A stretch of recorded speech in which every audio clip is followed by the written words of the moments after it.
भारतीय राज्य व्यवस्था के पिछले साल बीपीएससी में पूछे गए प्रश्न और उसके उत्तर। पहला क्वेश्चन, संविधान को 26 जनवरी के दिन लागू करने का निर्णय इसलिए लिया गया क्योंकि कांग्रेस ने इस तिथि को 1930 में स्वतंत्रता दिवस के रूप में मनाया था। भारतीय संविधान में शामिल है 395 अनुच्छेद, 22 भाग एवं 12 सूचियाँ। भारतीय संविधान में है 400 से अधिक आर्टिकल्स। मिलान करें संघीय सूची, राज्य सूची और संवर्ती सूची का 97 प्रविष्टियाँ, 47 प्रविष्टियाँ और 66 प्रविष्टियों में। तो इसमें सही आंसर जो है वो है बी। संघीय सूची जो है उसमें 97 प्रविष्टियाँ हैं, वर्तमान में गणना के अनुसार 98 है। राज्य सूची में 66 प्रविष्टियाँ हैं, वर्तमान में गणना के अनुसार 59 है। और संवर्ती सूची जिसमें कि 47 प्रविष्टियाँ और वर्तमान में गणना के अनुसार 52 हैं। पांचवा क्वेश्चन, निम्न शब्दों पर विचार करें। समाजवादी, प्रजातांत्रिक, सार्वभौमिक और धर्मनिरपेक्ष। इसका सही सीक्वेंस है CADB, मतलब सार्वभौमिक, समाजवादी, धर्मनिरपेक्ष और प्रजातांत्रिक। भारतीय संविधान की प्रस्तावना में समाजवादी शब्द किस संशोधन के तहत जोड़ा गया है? ये संविधान के 42वें संशोधन के अंतर्गत जोड़ा गया है। एक नया राज्य बनाने में संवैधानिक संशोधन के लिए कैसा बहुमत चाहिए? यहाँ पर साधारण बहुमत की जरूरत होती है। सही आंसर ए है। उन मौलिक अधिकारों का चयन करें जो भारतीय नागरिकों को प्राप्त है परंतु गैर नागरिकों को नहीं है। पहला, भाषण एवं अभिव्यक्ति की स्वतंत्रता, कानून के सक्षम समता और अल्पसंख्यकों के अधिकार, जीवन और स्वतंत्रता का संरक्षण। इसका सही आंसर है पहला और तीसरा, भाषण एवं अभिव्यक्ति की स्वतंत्रता और अल्पसंख्यकों के अधिकार। क्वेश्चन नंबर 9, उच्चतम न्यायालय की व्यवस्था अनुसार निजी वाहनों के ऊपर झंडे को फहराना डैश के तहत हर नागरिक का मौलिक अधिकार है। यह संविधान के अनुच्छेद 19(1)(a) के द्वारा मौलिक अधिकार है। भारतीय संविधान में संशोधन करके शिक्षा का अधिकार कब जोड़ा गया है? ये 1 अप्रैल 2010 को जोड़ा गया है। भारत में कौन सा मानव अधिकार भारतीय संविधान के अंतर्गत मौलिक अधिकार भी है? यहाँ पर एक्सप्लेनेशन है। भारतीय संविधान के अनुच्छेद 19(1) क के अनुसार सभी नागरिकों को वाक स्वतंत्र और अभिव्यक्ति स्वतंत्रता का अधिकार प्राप्त है। सूचना का अधिकार अभिव्यक्ति के अधिकार में निहित है, अतः यह मूल अधिकार है। इसके साथ ही सूचना का अधिकार मानवाधिकार भी है। शिक्षा का अधिकार भी 86वें संविधान संशोधन अधिनियम द्वारा मूल अधिकार है। इस प्रकार यहाँ पर सूचना का अधिकार और शिक्षा का अधिकार जो है वो मानव अधिकार भारतीय संविधान के अंतर्गत मौलिक अधिकार में आते हैं। भारतीय संविधान के भाग 4 में दिए गए निर्देशित सिद्धांतों में निम्न में से कौन से सूचीबद्ध हैं? समान कार्य के लिए समान वेतन, समान नागरिक संहिता, छोटे परिवार का मानदंड और प्राथमिक स्तर पर मातृभाषा में शिक्षा। इसका सही आंसर है पहला और दूसरा, समान कार्य के लिए समान वेतन और साथ ही समान नागरिक संहिता। क्वेश्चन नंबर 13, भारत के संविधान में मौलिक कर्तव्य किस संविधान संशोधन के द्वारा जोड़ा गया है? ये 42वें संविधान संशोधन के द्वारा जोड़ा गया है। भारत के राष्ट्रपति अपनी शक्तियों का प्रयोग करते हैं सीधे अथवा अपने अधीनस्थ अधिकारियों के द्वारा। यदि राष्ट्रपति एवं उपराष्ट्रपति का पद खाली हो तो भारत के राष्ट्रपति के पद पर कौन होता है? भारत के मुख्य न्यायाधीश। क्वेश्चन नंबर 16, श्रीमती प्रतिभा पाटिल का भारतीय गणराज्य के राष्ट्रपति के रूप में क्रम क्या था? उनका क्रम जो था वो 12वां था। फिलहाल अभी जो बनी है हमारी देश की नई राष्ट्रपति मुर्मू जी, उनका कौन सा क्रम है ये आप कमेंट्स में हमें बताइए। एक विधेयक, 17वां क्वेश्चन, एक विधेयक जो संसद में प्रस्तुत किया जाता है और कौन सी क्रिया के बाद अधिनियम बन जाता है? जब राष्ट्रपति अपनी सहमति दे देते हैं, यानी कि आंसर बी।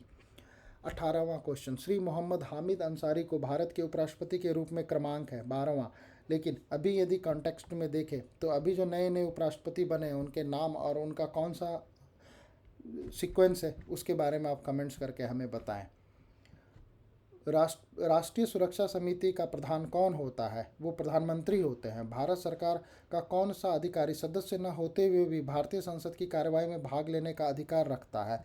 वो अटॉर्नी जनरल होते हैं। एक गैर सदस्य के रूप में संसद के किसी एक सदन की कार्यवाही में भाग ले सकता है महान्यायवादी। एक एमपी की सीट को रिक्त घोषित किया जा सकता है यदि वह सदन से लगातार जो है वो 2 माह की अवधि के लिए अनुपस्थित रहता है। तो राज्यसभा में होते हैं, राज्यसभा में जो होते हैं उसमें 238 से 240 टोटल होते हैं, जिसमें से 238 जो होते हैं वो आपको 250 सदस्य होते हैं, जिनमें से 12 सदस्य भारत के राष्ट्रपति के द्वारा मनोनीत किए जाते हैं। 24 क्वेश्चन नंबर 24, हमारे संविधान के अनुसार राज्यसभा का कार्यकाल जो होता है वो समाप्त होने का विषय नहीं है, क्योंकि अनुच्छेद 83(a) के अनुसार राज्यसभा का विघटन नहीं होता है, अर्थात वह अस्थायी सदन है। इसमें 1/3 सदस्य प्रत्येक 2 वर्ष की समाप्ति पर निवृत्त हो जाते। इस प्रकार राज्यसभा के सदस्यों का कार्यकाल टोटल 6 वर्ष का होता है। किस सभा का अध्यक्ष उसका सदस्य नहीं होता है? राज्यसभा का अध्यक्ष जो होता है। राज्यसभा का पदेन अध्यक्ष कौन होता है? उपराष्ट्रपति। निम्नलिखित कथनों में से कौन सा सही नहीं है? धन संपत्ति के मामले में राज्यसभा शक्तिहीन है। धन विधेयक की शुरुआत राज्यसभा में होती है। लोकसभा द्वारा पारित किए जाने के बाद राज्यसभा को 14 दिन के अंदर विधेयक को पारित करना होता है। राज्यसभा कभी धन विधेयक को पारित कर सकती है, अर्थात कतिपय सिफारिशों के साथ उसे लोकसभा को लौटा सकती है। इसमें जो सही आंसर है वो बी है। धन विधेयक की शुरुआत राज्यसभा में होती है। धन विधेयक पेश किया जा सकता है केवल लोकसभा में। लेखानुदान बना है। बजट पारित और लंबित होने के कारण निधि आवंटन हेतु। क्वेश्चन नंबर 30, लोक लेखा समिति अपनी रिपोर्ट प्रस्तुत करती है लोकसभा के स्पीकर को। निम्नलिखित कथनों में से कौन सा एक सही नहीं है? उसमें जो है सर्वोच्च न्यायालय कोर्ट मार्शल को छोड़कर अन्य किसी भी उच्च न्यायालय और अदालतों की सुनवाई कर सकता है, ये सही नहीं है। बाकी पहला, सर्वोच्च न्यायालय का गठन 1950 में हुआ था, सही है। सर्वोच्च न्यायालय देश की उच्चतम न्यायालय है जिसमें अपील की जाती है, सही है। और सर्वोच्च न्यायालय कोर्ट मार्शल के साथ अन्य किसी भी उच्च न्यायालय अदालतों की सुनवाई कर सकता है, ये सही है। 32वां, राज्य सरकार की कार्यकारी अध्यक्ष और संवैधानिक प्रमुख कौन है? राज्यपाल। 33वां, एक उच्च न्यायालय का न्यायाधीश अपना त्यागपत्र संबोधित करता है राष्ट्रपति को। 34वां, भारत में चलित न्यायालय इसका मानस पुत्र है, सी। ये डॉक्टर APJ अबुल कलाम है। 4 अगस्त 2007 को हरियाणा के मेवात जिले में स्थित पुन्हाना में देश की पहली मोबाइल सघन अदालत का उद्घाटन किया गया। इसका शुभारंभ भारत के तत्कालीन मुख्य न्यायाधीश KG बालकृष्णन ने किया। इसका उद्देश्य सुदूर और पिछड़े इलाकों तक न्यायिक व्यवस्था का लाभ पहुंचाना है। इस प्रकार के न्यायालयों की परिकल्पना सर्वप्रथम भूतपूर्व राष्ट्रपति डॉक्टर APJ अबुल कलाम ने की थी। 35वां क्वेश्चन, किस अनुच्छेद के अनुसार भारत के राष्ट्रपति द्वारा राष्ट्रीय आपातकालीन की घोषणा की जाती है? ये अनुच्छेद 352 के तहत होता है। क्वेश्चन नंबर 36, केंद्र और राज्य की व्यवस्थापिकाओं के लिए मतदान की न्यूनतम उम्र की सीमा 21 वर्ष से घटाकर 18 वर्ष की गई है। ये 61वें संशोधन 1989 से किया गया है। आम चुनाव में मतदान की आयु 21 वर्ष से घटाकर 18 वर्ष कर दी गई है। ये 61वें संशोधन के द्वारा हुआ है। भारतीय संविधान के 8वीं सूची में मान्य सरकारी भाषाओं की संख्या जो है वो है टोटल 18।